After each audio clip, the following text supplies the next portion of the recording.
good book, but it's exactly what you're talking about. Yeah, it's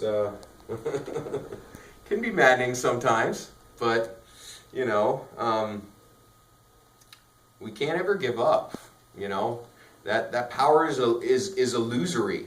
You know, I always loved the metaphor of the Wizard of Oz. And I brought it up before, I guess, so I have to mention it again. Of the guy behind the curtain, right? They finally find the wizard, and here's this all-powerful, all-knowing guy behind the curtain who's controlling everything.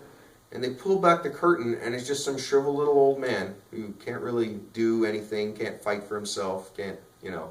And it's the ultimate metaphor for, you know, the illusion of power that the top kind of seems to have. You know, we have, you know, maybe our real power lies in just numbers. Maybe it just lies in just having enough people, you know, to get off their butt and do something. And they say that one person can't change the world. Well, a lot of one persons can. And enough people that think that way actually can do something, you know.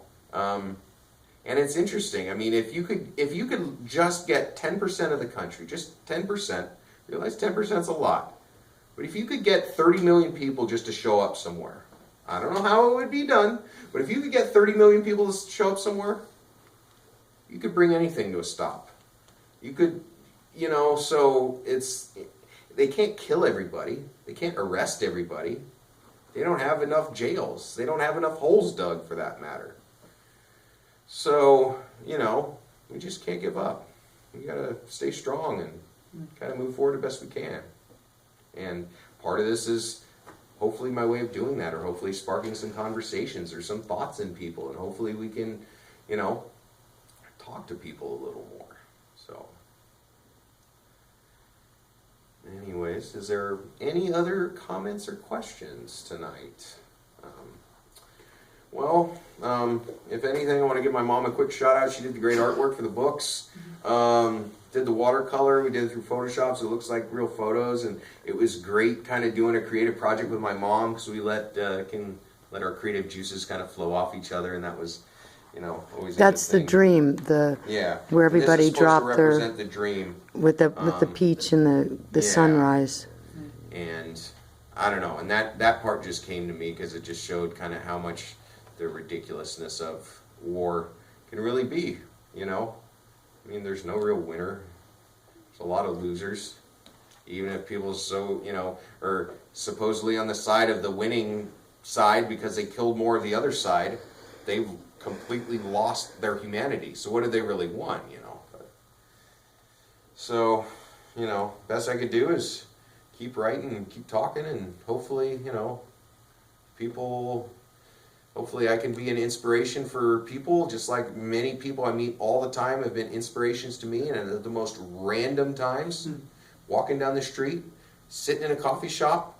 I mean, I can't tell you how many random times this stuff's happened, and it's funny, it's just like being open and it just happens, and I think that's what we have to do, is not wall ourselves off. So if I can impart anything, it's to not wall ourselves off from people, to try new things, to not be scared of the unknown, and don't you know, always search for the truth. So. Amen. Well, Amen. And so I don't know if you wanted to say anything else, or I'm just really proud of you. Keep creating. That's the key. Creative process is the thing that heals all of us, whether it's writing or art or music, drama, gardening, making a gorgeous salad that you don't even want to eat because it's too pretty, whatever. That's what makes our hearts sing and our soul sing, and we have to connect like that. Exactly. Because Donald Trump is president. I know. Okay, once you let that sink in, that will make everyone realize that we just have to do what we've always wanted to do. We have to be kinder to one another. Be kinder. We have to be nicer. We have to join people, because everything could get turned over. Everything that we've always thought could get turned over. We don't know. But maybe it's the last gasp of a dying breed, of a dying generation, of attitudes that should have died off a long time ago. And it's, you know, a power and control structure that's had power for a long time, and they don't want to give it up without a fight. So let's, you know, let's make it as tough for them as possible. And, you know, we'll end up on top if we stay honest with ourselves. So, But thank you all for coming, and I hope hope you check out my book.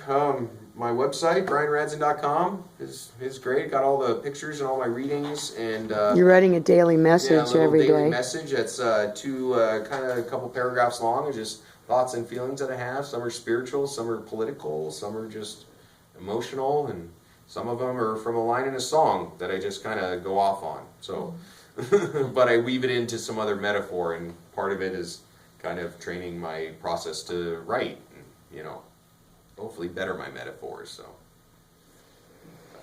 but anyways, Thank you, Bryan. thank you.